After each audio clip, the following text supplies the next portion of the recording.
All right, it's another edition of Rock Talk right here on CGCM Rock Radio. We talk rock because that's how we roll. Joining us this time around is the vocalist and quote unquote lead scoundrel of Howard Stern's favorite band, shall we say, the Mary Tyler Whores. It's Frankie Cassara. How you doing, my friend? I'm doing great, Bob. How you doing? I'm doing fantastic. Where are we catching you today? Well, we got the single out. White Trash Girls doing really great in Europe. And we're just working it, man, getting ready to release a couple other singles and get the word out there. It's all new right now because we just got signed not too long ago to Golden Robot Records. And we're pumping it, man. We're just getting ready, practicing every day and, doing the rock and roll thing. Absolutely. And as filthy as we want to be, coming out soon? Yes, it's coming out probably around Halloween. Oh, nice. Yeah. Nice. So give us the backstory of the Mary Tyler Whores. Well, we go way back, and me and Doobie Tyler Hoare, the guitar player, started it. I want to say it was around 99, 2000, something like that. Right. And it was just a joke, we never thought it'd go anywhere. And we were flyering and putting it back in the flyer days. And it got big in South Florida. That's where we were at the time. And we had food fights. We invited all our punk rock friends to throw food at us. And it was like a giant wall of like chicken wings and pizza flying at us, and we throw it back, and we weren't even good then. We were just playing three chords, and it became a thing. And then we, as years went by, we got better, and we got the drummer of the Misfits, Joey Image, who passed away now. He was the original drummer of the band, which that gave us a little more clout. And then everyone started giving us great shows. We were opening up for Iggy Pop, the Cramps. Oh, wow. A lot of big punk bands, a lot of big bands. And we broke up for some years and did our own thing, different projects. And just recently, I said, I got the boys back together again. I said, we need to just get back together and do an album. We had pieces and stuff together, and we got signed. That's pretty nice. Crazy. So, yeah. Nice. Now, where does the name come from? The name was back in the day at our local hangout spot. It was called the Culture Room in Fort Lauderdale. We would hang out there, and we went in on an off day. It was some cover band playing, and we were drunk punks then. We all had mohawks, and it was just guys with tap-out shirts playing. And we were like, this is a different crowd. We had words with some of the guys in there. It was a cop band playing, and they were all police officers and undercover, and the whole crowd were cops, like big steroid cops. And they beat up my friend, and I tried rescuing him, and I got punched around. Everyone got beat up. We got thrown into the alley, and they called us a bunch of whores. Get out of here, you whores.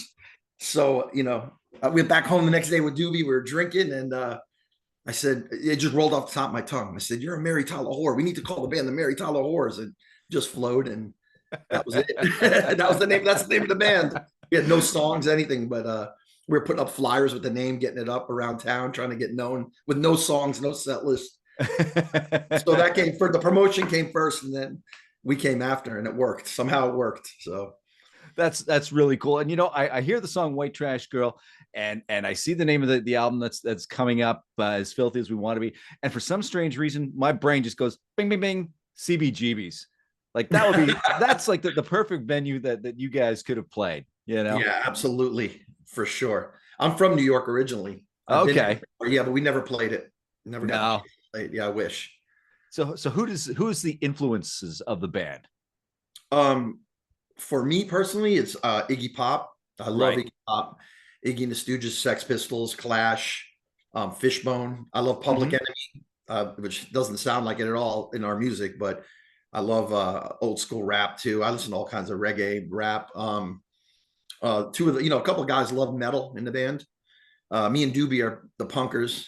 We listen to punk, old new wave, dark wave, Susie and the Banshees, The Cure. Oh, nice. We're all over the place, but I guess the raw sound is, of course, Sex Pistols, Clash, Iggy Pop. That comes out of us, And that's where my brain's going. CBGBs. Right, exactly. That old Johnny Thunders punk rock. Yep, I love that sleazy punk era. So is there any chance that the album will be coming out on cassette as well as vinyl? You know what? I really hope so. That's up to Golden Robot, the label. Yeah, definitely vinyl, and I would love to have cassettes. I'm really into cassettes. Oh yeah, If I see them at thrift stores, I buy them. Yeah, there you go. Right there. Old Yeah. school. I mean, I've still got a lot of my cassettes from back in the day. And like you just said, thrift store, you go in there and that's boom, that's the first place you got to go. You check it out and see what you can find. And, it's not always gold, but you tend to find something. I got a couple laying around somewhere around here. Nice. Nice. So I am noticing too, though, there are more punk bands surfacing. Do you think we're definitely in the midst of a rock revival? Would you say that we're in the midst of a punk revival as well? That's funny you said that, because right before I put the Whores back together, I was at a show here in California where I live, and it was the Adolescents with Murphy's Law. And I just Okay. went down to check it out, and it was packed. I mean, it was huge, bigger than back when I seen them in the day. And all young kids singing the lyrics, young, I mean, 12, 14, 16. And that's what gave me the light bulb. I'm like, we got to put the Whores back together. And I called the guys and we put it back, and everything just flowed right from there. Greg Hetson produced the album from Circle Jerks. He was a friend of Right. mine. And that was a big name to put on. He's a legend in punk rock, of course. Oh, absolutely. And then we got Angelo from Fishbone to do horns on one of the songs on the album, and he came in, and then we sent the copy off to get signed. My manager hooked it up, and within a week we had a record deal. So That's very real cool. fortunate, real fortunate. So yeah, I do think there's a big revival in rock, especially, and punk rock coming back.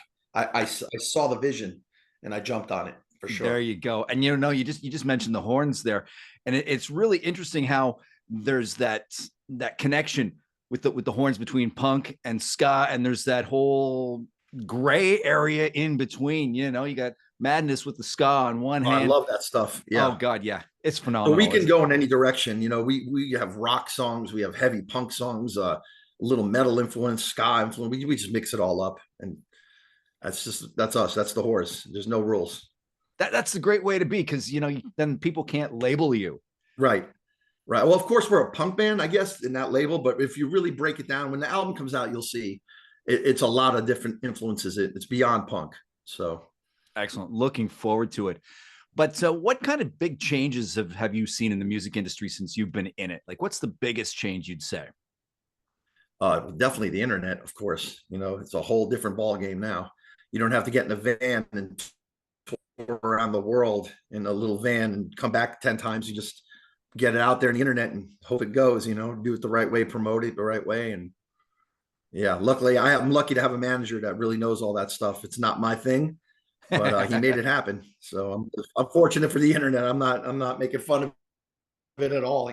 I'm back from the old flyer days where you put up flyers and try to get people to come to the shows. Yeah, you mentioned the old flyer days, driving around with a 5-gallon bucket of hot water and glue mixed, and you dunking the flyers in and putting them on every pole. And you come back and someone puts their flyer over it. Exactly. So if I was to come over to your place and go through your album collection, what's one thing that I'd come up with going, Frankie, what's this?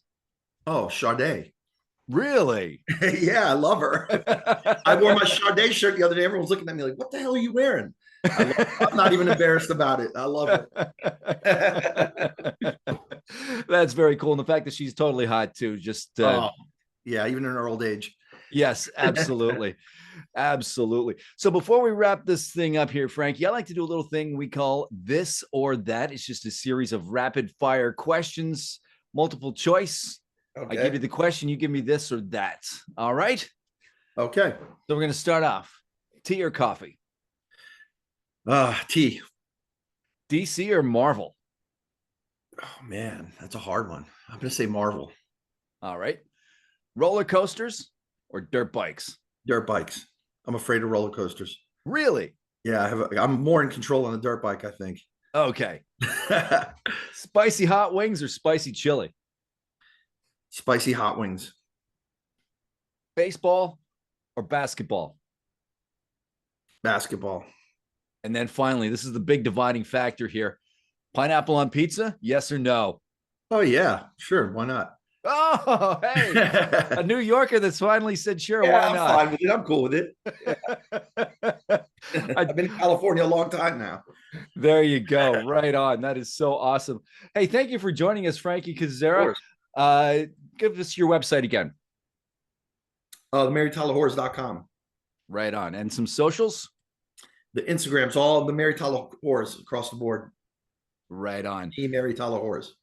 Excellent. What do you got going on in the very near future, my friend? Well, we got 3 singles, I think, coming out, and then the album in October, and then shows touring coming soon. Lots of fun. Yep. Can't wait to hear more from the Mary Tyler Whores. Thank you so much, Bob. I appreciate it.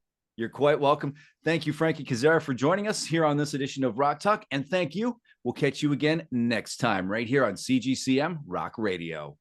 All right.